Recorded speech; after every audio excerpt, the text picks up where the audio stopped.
പിതാവിന്റെയും പുത്രന്റെയും പരിശുദ്ധാത്മാവിന്റെയും നാമത്തിൽ ആമേൻ.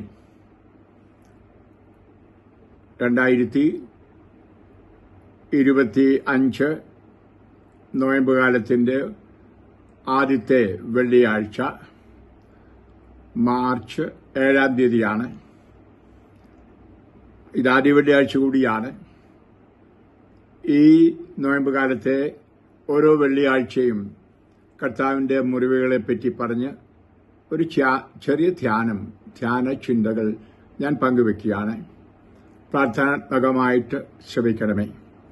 കഴിയുമെങ്കിൽ അത് ഒരു ക്രൂശിത രൂപവും കയ്യിൽ ഉള്ളത് നല്ലതാണ്. ആ ക്രൂശിതനായ ഈശോയെ ഒന്ന് നോക്കുന്നതും പ്രാർത്ഥിക്കാനും സാധിക്കും. ഇല്ല എങ്കിൽ മനസ്സുകൊണ്ട് ആ ക്രൂശിതനെ ഒന്ന് ധ്യാനിക്കുക. ആദ്യം ഞാൻ സംസാരിക്കാൻ പോകുന്നത് ശിരസിൽ ചമ്മട്ടി കൊണ്ടടിച്ചത്. പ്രിയപ്പെട്ടവരെ, ചമ്മട്ടി എന്ന് പറയുന്നത് ഒരു വടിയാണ്. ആ വടി വെച്ചുള്ള അടി കണിശമായിട്ടും തലച്ചോറിന് ആഘാതം ഏൽപ്പിച്ചു. നമുക്കറിയാം, തലയിൽ മുൾമുടി ഉണ്ടായിരുന്നു. ആ മുൾമുടിയോടുകൂടിയാണ് അടിക്കുന്നത്. അതുകൊണ്ടാണ് ആ മുൾമുടിയുടെ ഓരോ മുള്ളുകളും തലയിൽ വളരെ ഷാർപ്പായിട്ട് ആഴമായിട്ട് കയറി അതിൽ ചില മുള്ളുകളൊക്കെ കണ്ണിൽ വരെ ചാടി. മാത്രമല്ല, ചെവിയിലും ഇവിടെ അറ്റം വരെയും വന്നു. രക്തം അതിലൂടെയെല്ലാം ഒഴുകി. ആ ആഘാതം കൊണ്ട് മൂക്കിന്റെ ദ്വാരം, മൂക്കിന്റെ ആ പാലം തകർന്നുപോയി. കണ്ണിന്റെ ഒരു വശം അടികൊണ്ട് ആഘാതമേറ്റ് കരിവാളിച്ചുപോയി. മാത്രമല്ല, തല മുഴുവൻ കരിവാളിച്ചു. പ്രിയപ്പെട്ടവരെ, പലർക്കും അറിയാൻ പാടില്ലായിരിക്കും ഈശോ ഇപ്രകാരം സഹിച്ചു തലയിൽ എന്ന്. വെറുതെ നമ്മൾ നോക്കുമ്പോൾ മുൾമുടി, ചോര ഒഴുകുന്നു, അതുമാത്രം നമ്മൾ ധ്യാനിക്കൂ എന്ന ആഴത്തിൽ മുള്ളുകൾ ഇറങ്ങി.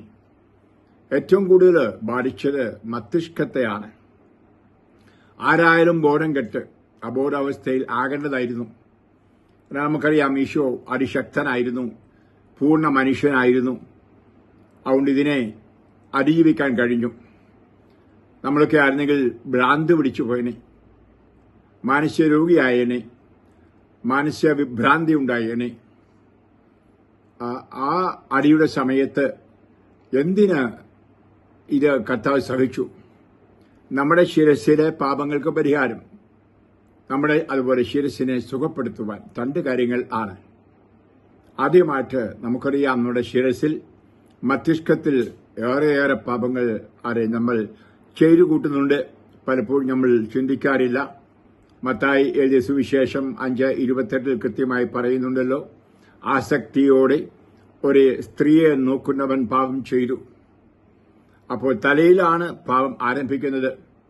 ദാവീദ് മഹാരാജാവ് അഭിഷിക്തനായിരുന്നു, ആത്മാവിൽ നിറഞ്ഞവനായിരുന്നു.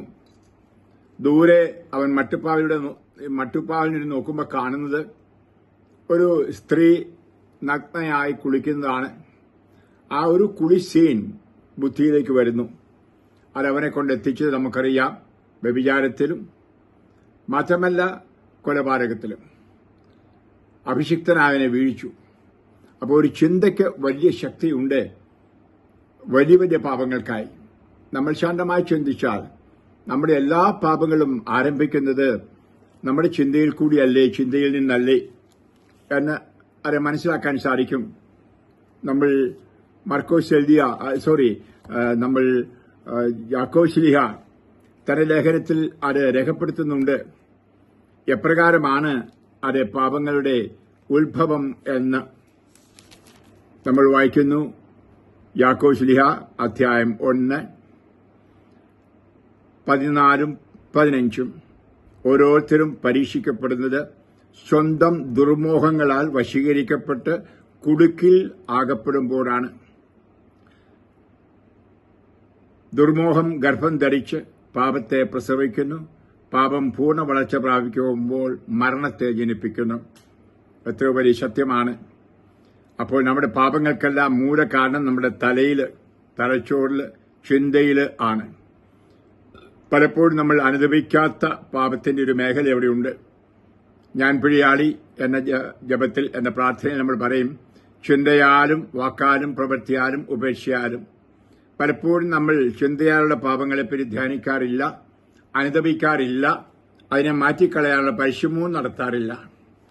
അതെ, നമുക്കറിയാം, വിവിധങ്ങളായ ചിന്ത, കട്ടെടുക്കാനുള്ള മോഹം ചിന്ത, അല്ലെങ്കിൽ മറ്റുള്ള ആളുടെ അരിശം വരുമ്പോൾ കൊല്ലാനുള്ള ചിന്ത, അല്ലെങ്കിൽ ആത്മഹത്യ ചെയ്യാനുള്ള ചിന്ത, പരദൂഷണം പറയാനുള്ള ചിന്ത, മറ്റുള്ളവരെ താറടിച്ച് താഴ്ത്തിക്കെട്ടാനുള്ള ചിന്തകൾ, ഒരുപക്ഷേ അരിശം കൂടിക്കൂടി വരുമ്പോൾ ഏതെങ്കിലും തരത്തിൽ മറ്റുള്ളവരെ തേജോപതം ചെയ്യണമെന്നുള്ള ചിന്ത, ഒരു സ്ത്രീയെ കാണുമ്പോൾ അവളുമായി ശയിക്കണമെന്ന ചിന്ത, വ്യഭിചാരം ചെയ്യണമെന്ന്, അല്ലെങ്കിൽ ഒത്തിരി പണം ഇരിക്കുന്ന ഒരാളുടെ കയ്യിൽ, പേഴ്സിൽ ആ പണം കട്ടെടുക്കാനായിട്ടുള്ള ചിന്ത. അതുപോലെ എല്ലാ പാപങ്ങളും, പരസംഗം, മോഷണം, കൊലപാതകം, ഇതെല്ലാം ചിന്തകളിലൂടെ വരുന്നതാണ്. നമുക്കറിയാം, പാപത്തിന്റെ ആരംഭം ചിന്തയിലാണ്. ഇത് കണ്ടുകൊണ്ടാണ് ഈശോ ആ മസ്തിഷ്കത്തിൽ സഹനമേക്കാൻ തയ്യാറായത്. നമ്മുടെ മസ്തിഷ്കത്തെ ശുദ്ധീകരിക്കുവാൻ, ആ വേദനയിലൂടെ ശുദ്ധീകരിക്കുവാൻ, അപ്പോൾ നിർമ്മലമായ ഒരു ബുദ്ധി ഉണ്ടാകാൻ, അവിടെ പരിശുദ്ധാത്മാവ് കടന്നു വന്ന് അവിടുത്തെ ബുദ്ധി, വിവേകം, അറിവ്, ശക്തി, ധൈര്യം ഇതെല്ലാം വാരി വിതറാൻ. അതുകൊണ്ട് ഈ നോയമ്പ് കാലത്ത്, പ്രത്യേകിച്ച് ഇന്ന് ആദ്യത്തെ വെള്ളിയാഴ്ചയുമാണ് നോയമ്പിലെ, ആ ഈശോയുടെ ശിരസിലേക്ക് ശ്രദ്ധ കേന്ദ്രീകരിച്ചുകൊണ്ട് നമുക്ക് ഓരോരുത്തർക്കും ചിന്തയിലുണ്ടായിട്ടുള്ള പാപങ്ങളെ ഓർത്ത് അനുദപിക്കാം. ഓരോരുത്തർക്കും വ്യത്യസ്തമായിരിക്കും. ഒരാൾക്ക് കൂടുതൽ വ്യഭിചാര ചിന്തയായിരിക്കാം, വേറൊരാൾക്ക് മദ്യപാന ചിന്തയായിരിക്കാം, വേറൊരാൾക്ക് മറ്റ് ലഹരി എടുക്കാനുള്ള ചിന്തയായിരിക്കാം, ഒരാൾക്ക് കൊല്ലാനുള്ള ചിന്തയായിരിക്കാം, അല്ലെങ്കിൽ മറ്റൊരാൾക്ക് കട്ടെടുക്കാനുള്ള ചിന്ത. ഓരോരുത്തരും അവരവരുടെ ചിന്ത, അവരവരെ കുടുക്കുന്ന ദുർമോഹം എന്തെന്ന് കണ്ടുപിടിക്കുക. അതാണ് പിന്നീട് വലിയ കൊലപാതകയാക്കുന്നത്, വലിയ കള്ളനാക്കി മാറ്റുന്നത്. അത് മനസ്സിലാക്കുക. അതുകൊണ്ട് ഈശോയോട് മാപ്പ് ചോദിച്ച് ആ പാപങ്ങളെ കർത്താവിന് തലയിൽ സമർപ്പിക്കുക. അപ്പോൾ ഈശോ കണിശുമാറ്റ രക്തത്താൽ, അക്ഷരങ്ങളാൽ നിന്നെ സുഖപ്പെടുത്തും. അവിടുത്തെ ശരങ്ങളാൽ സുഖപ്പെടുത്തപ്പെടും എന്നാണല്ലോ നമ്മൾ വായിക്കുന്നത് 1 പത്രോസ് 2:24. അപ്പോൾ ആ തലയിലെ മുറിവ്, അതായത് മുൾമുടിയുടെ മുറിവുകൾ, ചിലർ പറയുന്നത് 72 വലിയ മുള്ളുകളാണ് തലയിലേക്ക് അടിച്ചു കയറ്റപ്പെട്ടത്. അതുകൊണ്ട് നമുക്കറിയാം, നമ്മുടെ ശുദ്ധീകരണം ആവശ്യമാണ്. ഈശോയോട് പ്രാർത്ഥിക്കുക, ദുശ്ചിന്തകളിൽ നിന്ന് മോചനം കിട്ടാൻ. പല വിചാരങ്ങളായിരിക്കാം, നമുക്കറിയാം, പ്രാർത്ഥിക്കാതിരിക്കും പല വിചാരം വരുന്നു. വെറും പല വിചാരങ്ങൾക്ക് കുഴപ്പമില്ല, പക്ഷേ ചീത്തയായ പല വിചാരം, പൈശാചികമായ പല വിചാരം, പൈശാചിക ചിന്തകൾ, സഭയെ ഉപേക്ഷിക്കാനുള്ള ചിന്ത, ഈശോയെ ഉപേക്ഷിക്കാനുള്ള ചിന്ത, വിശ്വാസം ത്യജിക്കാനുള്ള ചിന്ത, ഇതൊക്കെ പൈശാചികമാണ്. പ്രാർത്ഥിക്കണ്ട എന്ന് ചിന്തിക്കുക, പള്ളി പോകണ്ട എന്ന് ചിന്തിക്കുക, വിശ്വസിക്കണ്ട എന്ന് ചിന്തിക്കുക, സഹനങ്ങൾ സഹിക്കണ്ട എന്ന് ചിന്തിക്കുക, ഇതൊക്കെ പൈശാചികം. അതിൽ നിന്നൊരു മോചനം കിട്ടാനും ആ ശിരസ് ഈശോയുടെ ശിരസോട് ചേർത്ത് വെച്ച് ഈ ദിവസങ്ങളിൽ മക്കളെ പ്രാർത്ഥിക്കുക. അതുപോലെ ശിരസിലെ ചില രോഗങ്ങളായിരിക്കാം, തലവേദന, കൊടിഞ്ഞിയായിരിക്കാം, ഓർമ്മക്കുറവായിരിക്കാം, ഒരു വിഷയം ചിലർക്കൊക്കെ ഡിമെൻസിയ, അതായത് ഒട്ടും ഓർമ്മയില്ലായിരിക്കാം, ഓർമ്മ നഷ്ടപ്പെട്ട അവസ്ഥയായിരിക്കാം, അത് പതുക്കെ ഓർമ്മ പോയിക്കൊണ്ടിരിക്കുന്നു. ഈശോയോട് പ്രാർത്ഥിക്കൂ.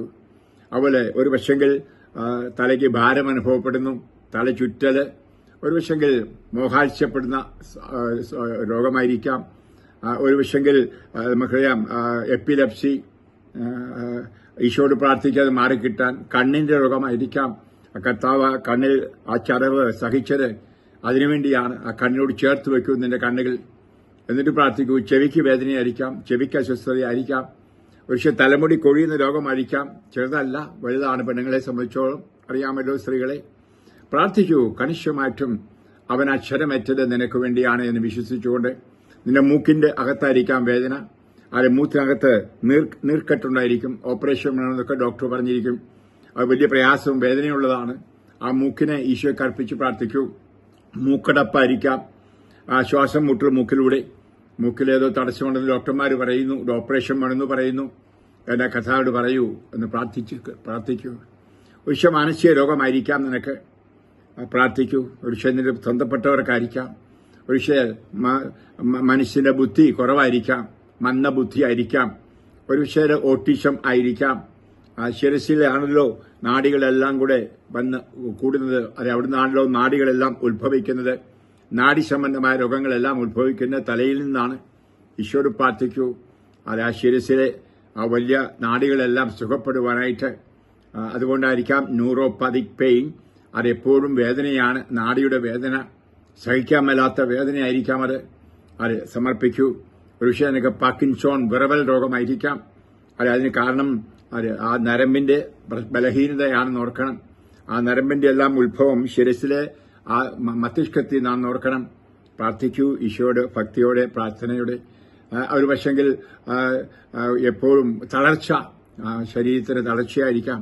നിനക്ക് സ്ട്രോക്ക് വന്ന് കാണും. അതുകൊണ്ടായിരിക്കും രോഗശൈലിയിലായിരിക്കാം. ആ സ്ട്രോക്ക് വന്ന് തലയ്ക്കാന്നറിയാമല്ലോ. ഈശോയോട് പ്രാർത്ഥിക്കൂ. പക്ഷെ അതുണ്ടായത് ഒരു വീഴ്ചയിലായിരിക്കാം. തലയടിച്ചു വീണു, അപകടത്തിൽപ്പെട്ടതായിരിക്കാം. ചെറുപ്പത്തിൽ വീണേണ്ടി ആയിരിക്കാം. ആഹാരം കിടക്കുന്നു. അങ്ങനെ ബുദ്ധി ഭ്രംശം സംഭവിച്ചു. അങ്ങനെ മാനസിക രോഗിയായി മാറിക്കാണും. ഒരു മാനസിക രോഗം വന്നത് പാരമ്പര്യമായിട്ടായിരിക്കാം. ഈശോയോട് പ്രാർത്ഥിക്കൂ ആ സൗഖ്യം കിട്ടാൻ. നമുക്കറിയാം മാനസിക രോഗം ശിരസിലാണ്, മസ്തിഷ്കത്തിലാണ് ആരംഭമല്ല. മസ്തിഷ്കം ശരിയാകണം, സുഖമാകണം. മന്ദബുദ്ധിക്കാരായ കുട്ടികളായിരിക്കാം, അത് പ്രായമുള്ളവർ മന്ദബുദ്ധിയായിരിക്കാം. സ്കിസോഫ്രേനിയ നമുക്കറിയാം ഇന്നേറെ പേർക്കുണ്ട്. പ്രാർത്ഥിക്കുക സൗഖ്യം കിട്ടുവാൻ. അങ്ങനെ ശിരസ് സംബന്ധമായ രോഗങ്ങൾ, ബുദ്ധി സംബന്ധമായ രോഗങ്ങൾ, ഒരുപക്ഷെ നിനക്ക് അവിവേകമായിരിക്കാം ബുദ്ധി. അത് വിവേകത്തോടെ എല്ലാം ചെയ്യാൻ പറ്റുന്നില്ല. ബുദ്ധി ആയിരിക്കട്ടെ. പരിശുദ്ധാത്മാവോട് പറയൂ, എന്റെ ബുദ്ധിയെ പ്രകാശിപ്പിക്കണമേ. അപ്പോ കൂടുതലായിട്ട് ആ ഈശോയുടെ ആ ശിരസിനെ നോക്കുക, ധ്യാനിക്കുക, പ്രാർത്ഥിക്കുക.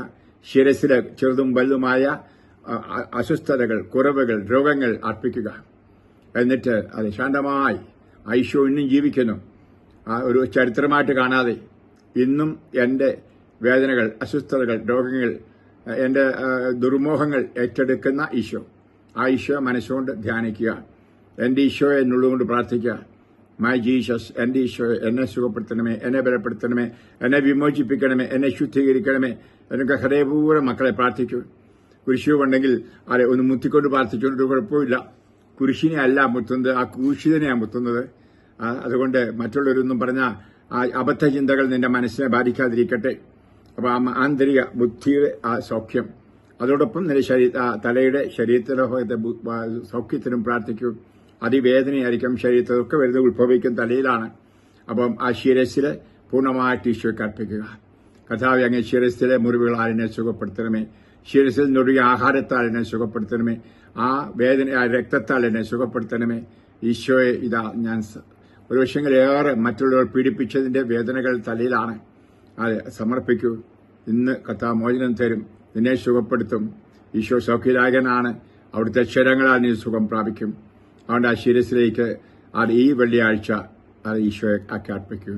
ഈശോയെ നന്ദി പറയുന്നു, സ്തോത്രം അർപ്പിക്കുന്നു. ഇത് കേൾക്കുന്നവരെ, ഈ നവംബറിന്റെ 1-ാം വെള്ളിയാഴ്ച ഇവരുടെ ശിരസ്സുകളെ സുഖപ്പെടുത്തുവാൻ പ്രത്യേകം ഞാൻ പ്രാർത്ഥിക്കുന്നു. കാരണം ഇവിടെ കർത്താവെ അങ്ങയുടെ ശിരസിലേക്ക് നോക്കി അത് ഇന്നും ഇവർക്ക് വേണ്ടിയിട്ട് സഹിക്കുന്ന അക്ഷരങ്ങളാൽ, ഇന്നും അവർക്ക് വേണ്ടി സഹിച്ച മുറിവുകളാൽ സുഖപ്പെടുത്തണമേ. ആ ശിരസിലെ ഓരോ അപാകതകളും കുറവുകളും എടുത്തു മാറ്റൂ.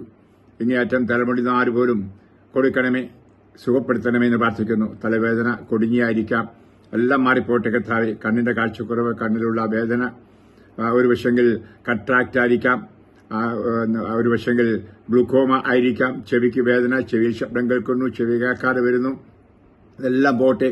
തലമുടി പോകുന്ന രോഗം, ഇങ്ങനെല്ലാം ഉള്ള കഷണ്ടി, ഇതെല്ലാം സുഖപ്പെടട്ടെ കർത്താവേ. ഈ നിമിഷം കർത്താവേ അങ്ങയുടെ ശിരസിലേക്ക് ഇവരുടെ ശിരസ്സുകളെ അർപ്പിക്കുന്നു. സുഖപ്പെടുത്തൂ, ബലപ്പെടുത്തൂ, ശുദ്ധീകരിക്കൂ. യേശുവെ നന്ദി, യേശുവെ സ്തോത്രം. ഹല്ലേലൂയ, ഹല്ലേലൂയ.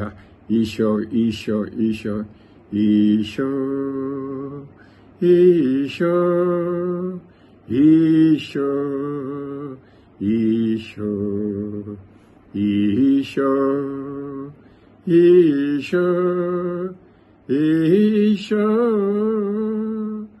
ഈശോ ഈശോ ഈശോ ഈശോ ഈശോ ഈശോ ഈശോ. കർത്താവേ, ഞങ്ങളുടെ നാമം വിളിച്ച് പ്രാർത്ഥിക്കുന്നവരെ അങ്ങേ ശിരസിലെ അക്ഷരങ്ങളാൽ, ശിരസിലെ മുറിവിനാൽ, ശിരസിലെ വേദനകളാൽ, ശിരസിലെ രക്തത്താൽ സുഖപ്പെടുത്തണമേ. ആന്തരികവും ബാഹ്യമായി സുഖപ്പെടുത്തണമേ. കർത്താവെ, അശുദ്ധമായ തിന്മയായ ചിന്തകളിൽ നിന്ന്, ദുർമോഹങ്ങളിൽ നിന്ന് രക്ഷിക്കണമേ. പിതാവിൻ്റെയും പുത്രൻ്റെയും പരിശുദ്ധാത്മാവിൻ്റെയും നാമത്തിൽ ആമേൻ. Praise the Lord.